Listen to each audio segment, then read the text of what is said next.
Alors maintenant, question 3. Eh bien, si on vous donne une courbe d'étalonnage, une courbe, ça c'est une courbe d'étalonnage. C'est très simple.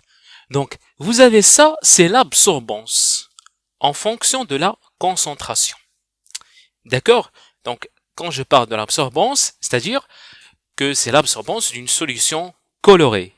Une solution colorée, donc, c'est-à-dire une solution qui a une couleur, soit du bleu, soit du rouge, soit du vert, soit du jaune, etc. D'accord? Donc, imaginez que j'ai une certaine solution colorée. D'accord?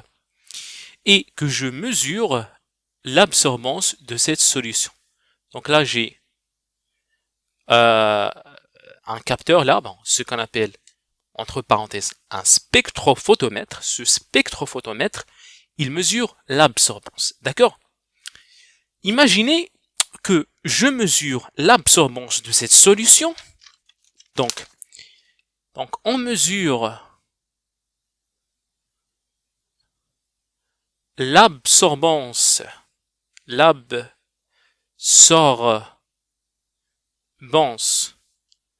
de la solution et on trouve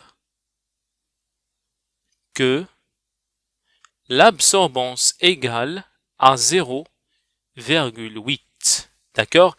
Ici, l'absorbance n'a pas d'unité, c'est-à-dire qu'elle ne s'exprime pas en grammes, pas en litres. Non, il n'y a pas d'unité. Donc A égale à 0,8. D'accord? Là, la question, c'est de déterminer la concentration de la solution, donc en utilisant cette courbe qui s'appelle la courbe d'étalonnage. Alors, comment on détermine l'absorbance de cette solution? Eh bien, c'est d'une pure simplicité. On part tout simplement vers la valeur A qui est égale à 0,8, qui est cette valeur-là, et on fait la projection. D'accord? Donc, on part vers le 0,8 et on essaie de trouver la valeur correspondante. Tac, tac, tac, tac, et on trouve ce point. Donc ici, j'ai 6 fois 10 à la puissance moins 3 grammes par litre. Donc ça, c'est A en fonction de C. Donc ces valeurs-là s'expriment en grammes par litre. Ce sont des concentrations. Mais ce point-là représente quoi? Donc pour savoir sa valeur, faut juste faire 8 moins 4 divisé par le nombre de graduations. Vous avez 1, 2, 3, 4, 5, donc il faut diviser par 5 pour savoir à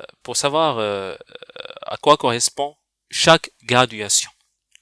Donc ici, pour savoir la valeur qui correspond à ce point, on fait tout simplement, donc pour chaque graduation, donc qu'est-ce qu'on fait? Donc on fait 8 moins 6 et on divise par le nombre de graduations. 1, 2, 3, 4, 5. D'accord? Donc divisé par 5, ça donne 0,4. Donc chaque graduation dans ce cas-là correspond à 0,4. D'accord? Donc c'est-à-dire ce point-là, c'est 6,8 fois 10 à la puissance moins 3. D'accord? Donc la concentration, donc ici la question c'est de donner la concentration C.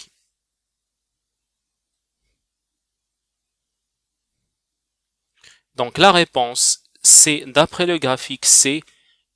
Donc vous venez vers A, vous faites la projection, on trouve 6,8 fois 10 à la puissance moins 3 grammes par litre. Bon, j'espère que tout cela est bien clair.